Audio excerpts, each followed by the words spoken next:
വെറും പ്രഖ്യാപനങ്ങൾ മാത്രമുള്ളൊരു ബഡ്ജറ്റാണിത്. കേരളത്തിൻ്റെ സമഗ്ര പുരോഗതിക്കോ വളർച്ചയ്ക്കോ വഴിതെളിക്കുന്ന ബഡ്ജറ്റല്ല ഇത്. 50% പദ്ധതി വെട്ടിക്കുറച്ച് പ്രഖ്യാപിച്ച പദ്ധതികളൊന്നും നടപ്പാക്കാത്ത അനുഭവമാണ് കേരളത്തിലെ ജനങ്ങളുടെ മുന്നിലുള്ളത്.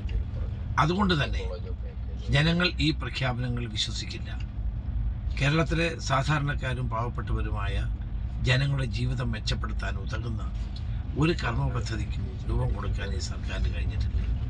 കേരളത്തിൻ്റെ വളർച്ചാ നിരക്ക് താഴോട്ട് പോകുന്ന ഒന്നാണ് ഈ ബഡ്ജറ്റ്. മാത്രമല്ല, ജനങ്ങളെ ബാധിക്കുന്ന വിലക്കയറ്റം, തൊഴിലില്ലായ്മ തുടങ്ങിയിട്ടുള്ള അടിസ്ഥാന പ്രശ്നങ്ങൾക്ക് പരിഹാരം കാണാൻ സർക്കാരിന് സാധിക്കുന്നില്ല. അപ്പോൾ ഇത് ജനവഞ്ചനയാണ്. സർക്കാർ ജീവനക്കാരോട് പ്രഖ്യാപനങ്ങളുണ്ട്, പക്ഷെ ഒന്നും അവരുടെ കയ്യിൽ കിട്ടില്ല എന്നാണ് വസ്തുത. അപ്പോൾ അതുകൊണ്ട് തന്നെ ഈ ബഡ്ജറ്റ് ജനവിരുദ്ധമായ ബഡ്ജറ്റാണ്. ഇതിനെ ഒരിക്കലും കേരള ജനത അംഗീകരിക്കില്ല എന്ന് ഞങ്ങൾക്ക്